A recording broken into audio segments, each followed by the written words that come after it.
Agora nós vamos dar prosseguimento, né, à correção da nossa página 221 do capítulo 6, unidade 3.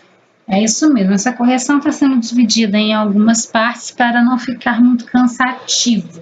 Como o capítulo é bem grande, né, nós temos bastante atividades envolvendo muitos textos, né, eu optei por fazer essa correção em partes para que vocês possam ir fazendo aos poucos, né, sem cansar muito. Então vamos lá, na página 291, nós temos que primeiro pensar da seguinte forma. Falamos até agora, fizemos correções, abordamos os seguintes governos, né? JK, Juscelino Kubitschek, e o governo de Getúlio Vargas. Né? Observe que nós quase não mencionamos Jânio Quadros. Né?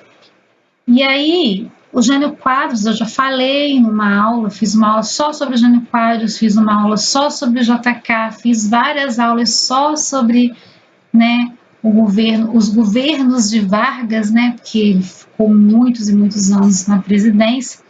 E aí agora nós temos uma questão aqui. O presidente João Goulart. O que estava acontecendo no Brasil quando João Goulart ele assumiu a presidência do Brasil? Vamos recapitular aqui comigo, né? Nós temos aqui um fato histórico muito importante a ser lembrado. Jânio Quadros, Jânio Quadros, isso mesmo, o cara lá do Varre, Vassourinha, né? Ele não vai permanecer durante muito tempo na presidência, ele não fica nem um ano na presidência. E ele deixa a presidência, entrega a presidência, sai da presidência e vai viver sua vida, sabe-se lá como, né?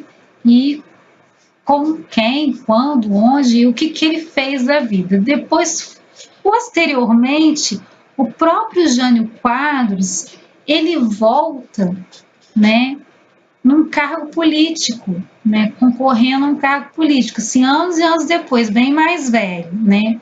E aí nós vamos ver que realmente a política ela é algo muito interessante, porque uma vez que você entra, né, dizem que quando você entra, você não quer mais sair, né, até porque há muitos benefícios lá dentro, segundo, né, aqueles que estão, né, dentro da política brasileira. E aí, num cargo de presidência da República, entende-se que a pessoa ela tem, né, uma pressão muito maior, né? Ela sofre pressão do Congresso, do Senado, né, da Câmara dos Vereadores, de prefeitos, de governadores, de senadores, ou seja, o presidente da República ele é uma pessoa que ele está o tempo inteiro ou sendo apoiado, ou sendo criticado, ou sendo pressionado. Então, isso independente de qual seja o presidente da República. Com o Jânio Quadros não foi diferente. E aí o Jânio Quadros, ele vai renunciar. Só que quando ele renuncia, o vice dele, que é o João Goulart, de quem nós vamos responder as questões aqui agora, está numa missão, né, diplomática ali, de vice-presidente na China. E a China, ela é um país comunista desde então. E aí o Brasil nunca viu o comunismo com bons olhos. Sem contar que vários nomes como Che Guevara, Fidel Castro, já estiveram aqui no Brasil, inclusive apertando a mão do presidente. E aí essa questão do comunismo começa meio que a ficar ali na mente, né, da oposição, e aí o Jânio Quadros acaba renunciando, ele não fala qual é o motivo da sua renúncia, ele deixa lá um bilhete, né, dizendo que renunciou por motivos de forças maiores, ocultas, né, então ninguém sabe realmente, de fato até hoje é uma incógnita por que o Jânio Quadros ele renunciou, né? E aí o João Goulart vai retornar da China já com esse pepino aí para ele descascar, esse abacaxi para ele descascar, né? E aí ele chega no Brasil e é avisado e comunicado aí que o senhor excelentíssimo presidente da República, Jânio Quadros, havia renunciado e que ele deveria tomar posse logo.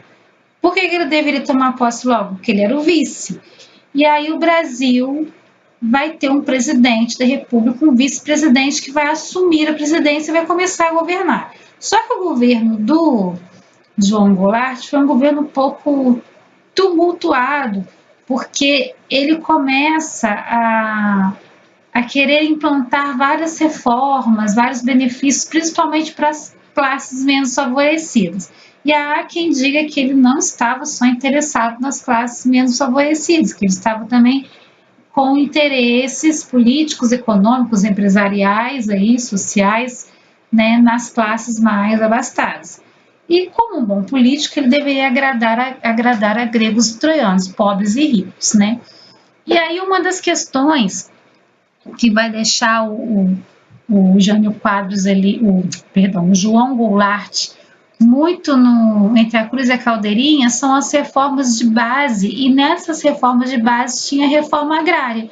E aí ele meio que dá um tiro no pé, porque a elite brasileira, né, galera com grana, os conservadores não vão querer participar e nem aceitar essa reforma agrária. E aí nós vamos ter aí uma questão mais para frente aí, em que o João Goulart começa a ser perseguido, e aí nós vamos entrar no momento de perseguição mesmo. João Goulart começa a sofrer perseguido não, ele começa a sofrer pressões, e aí ele se exila lá, né? Ele e sua família vai embora para o Uruguai. E ele vai embora para o Uruguai com medo mesmo de morrer, ser assassinado, sofrer danos maiores. Então vamos agora entender as questões, né? Depois de fazer esse breve resumir aí de Jânio Quadros renuncia, João Goulart assume. Aí nós temos as reformas de base, agora nós vamos entender as questões dentro do que foi explicado. Bora para as questões, tá bom? Então vamos lá. A página 291 de vocês. Primeira questão. Em que consistiam as reformas de base propostas pelo presidente João Goulart? Resposta. As reformas de base eram um conjunto de iniciativas que propunham medidas como concessão do direito ao voto dos analfabetos, ou seja, o analfabeto podia votar, e a determinados setores das Forças Armadas, estatização de empresas, reforma agrária e também a reforma urbana. O que mais vai pegar vai ser isso aqui, ó, reforma agrária. Então, a reforma agrária é ela que vai ser meio que o tiro no pé do João Goulart, tá bom? 2. As reformas de base foram bem aceitas por toda a população brasileira? Explique. Não, como eu já falei, os ricos, os que tinham terras, não vão querer aceitar essa reforma agrária aí, né? Principalmente toda a reforma de base, porque tinha reforma agrária dentro. Então, as reformas de base não foram bem aceitas pela elite do país e por parte da classe média. Esses setores temiam ter seus interesses econômicos e políticos prejudicados por conta da aprovação de medidas como a reforma agrária. E aí, prosseguindo, na página 291, nós temos a questão 3, pedindo para que vocês expliquem, né, o sistema, a diferença entre os regimes parlamentaristas e presidencialistas. Eu não coloquei essa questão aqui para que nós possamos fazer ela de forma separada, porque eu vou explicar para vocês presidencialismo e parlamentarismo, tá bom? E aí eu quero que vocês observem agora a questão 4 da página 291. Façam uma pesquisa sobre a questão da reforma agrária no Brasil atual. Busque informações relativas aos grupos que reivindicam esse direito e aos que são contra a realização dessa medida. Pesquise também como tem sido o processo de reforma agrária na prática, entre outros aspectos. Em seguida, converse com os colegas a respeito das informações encontradas, dialogando sobre o tema. Por fim, escreva nas linhas a seguir um texto comentando a reforma agrária no contexto atual brasileiro. Linhas a seguir, gente, é a linha do livro, são as linhas do livro de vocês. Se vocês acharem a pesquisa maior, encontrarem mais informações e achar o livro com pouco espaço, vocês podem fazer no caderno, desde que vocês coloquem a página, o capítulo e o número da questão, tá bom? Vamos dar prosseguimento. Agora nós chegamos à página 296. Vamos lá. A página 296, ela vai abordar a questão dos atos institucionais, né? E aí nós vamos ter agora o regime militar, porque quando João Goulart sai do Brasil, é declarada a vaga presidência do Brasil, e aí os militares vão assumir o poder, né? Então a pergunta é, marca um X na alternativa que completa as frases abaixo de maneira correta. Os atos institucionais foram medidas impostas pelo governo de João Goulart com o objetivo de criar reformas de base em benefício da população? Não. Pelo governo de Jânio Quadros? Também não. Jânio Quadros já estava anos-luz, sabe-se lá onde.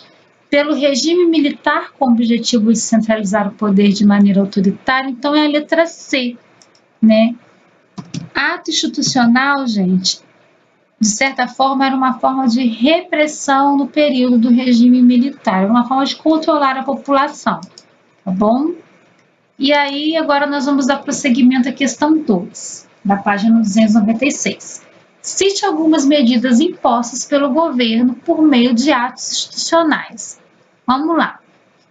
Algumas das medidas impostas pelos atos institucionais foram a eleição indireta para presidente, a abolição dos partidos políticos, ou seja, extinguiram os partidos políticos existentes antes da ditadura, a cassação dos direitos políticos de pessoas que eram contra, que se opunham ao governo, a suspensão dos direitos constitucionais da população por 6 meses e a suspensão do habeas corpus de presos políticos, entre outros, ou seja, o ser humano que era preso, que era contra o regime militar, ele não tinha o direito de se defender. Então, foram vários atos institucionais, foram 17 no total, sendo que o ato institucional número 5, ele foi o que mais pegou aqui no Brasil, né, que mais prejudicou, né? E aí nós temos a questão 3. Anúncios como este é um país que vai para frente, ninguém mais segura este país, e Brasil, ame-o ou deixe-o, ficaram muito famosos no período do regime militar. Sobre esse tipo de anúncio, responda as questões a seguir. Onde essas propagandas eram divulgadas? Elas eram divulgadas em diversos meios de comunicação, como televisão, jornais e revistas. Explique o objetivo do governo ao difundir essas propagandas. O objetivo do governo, ao difundir essas propagandas, era exaltar um sentimento nacionalista na população brasileira, gerando a impressão de que o país estava se desenvolvendo, tá bom? E aí agora nós vamos dando prosseguimento aqui, questão C, né? Porque essas propagandas podem ser identificadas como propagandas ideológicas, né? Faltou até uma interrogação aqui, né? Ah, não foi. Depois eu ajeito.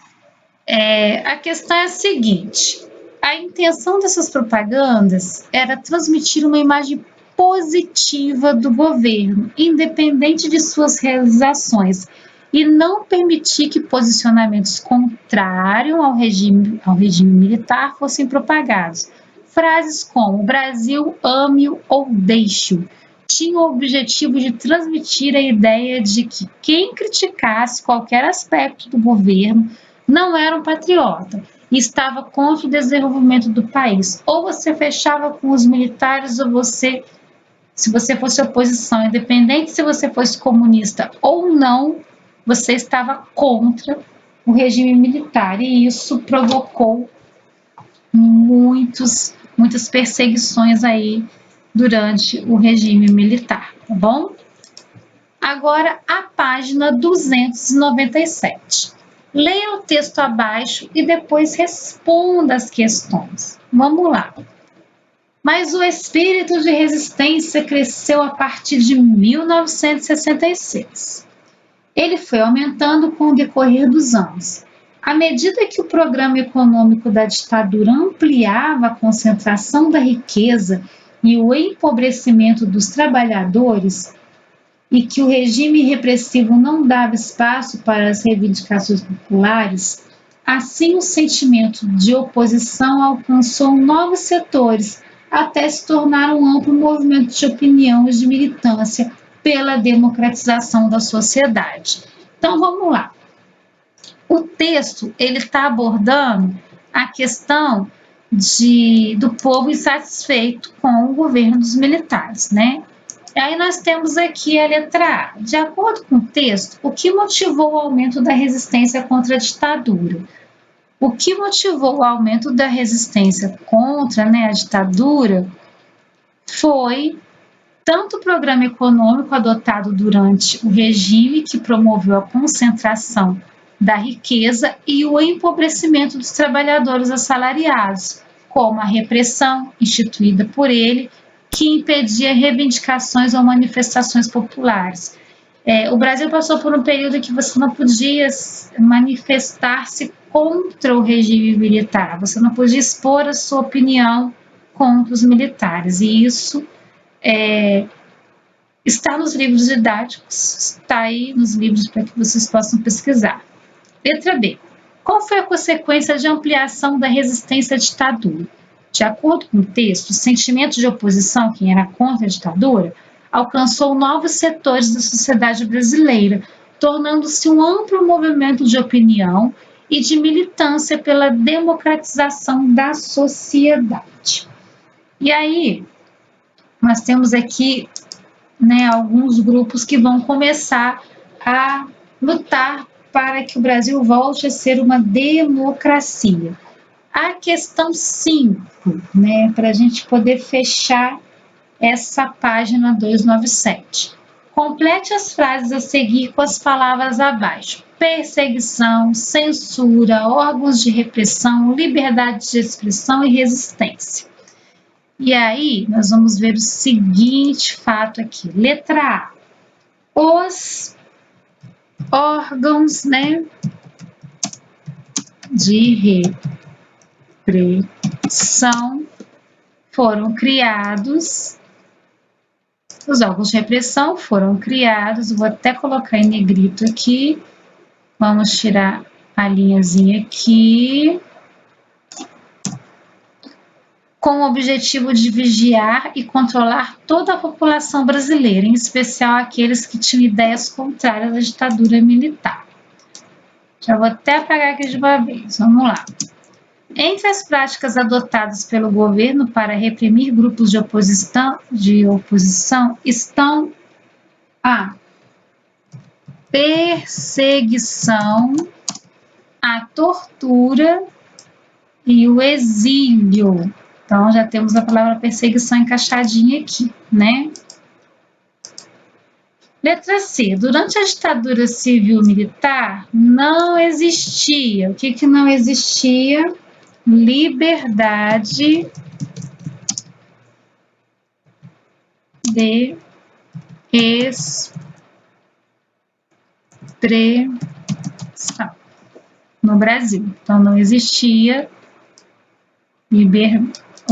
não existia liberdade de expressão no Brasil. Vamos arrumar a palavra expressão que está errado. D. Mesmo com a repressão e a censura promovidas pelo governo, houve um intenso movimento de quê? Resistência, isso mesmo. Houve um intenso movimento de resistência. Nós vamos ver vários grupos contra a ditadura, principalmente artistas resistindo, a classe artística principalmente resistindo ao regime militar. Letra E. Os grupos de resistência tinham por objetivo denunciar o quê? Vamos lá. A censura, né? E fazer críticas sociais em oposição ao regime.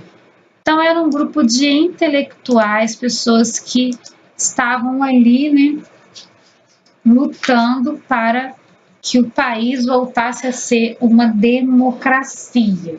Então, agora eu vou deixar a página 302 e 303 para finalizar o nosso conteúdo. Nós temos mais finalizar o nosso conteúdo até agora, né? Ainda faltam algumas questões a serem corrigidas. Então, a página 300, ensinadas e corrigidas. A página 302, 303, se não me engano, 302, 303, nós vamos corrigir na próxima aula, tá? Já tá aqui separadinha, bonitinha para vocês, e aí na próxima aula nós vamos dar prosseguimento à correção da página 302 e da página 303. Façam as correções devidas, não deixe acumular a matéria. Bons estudos para vocês!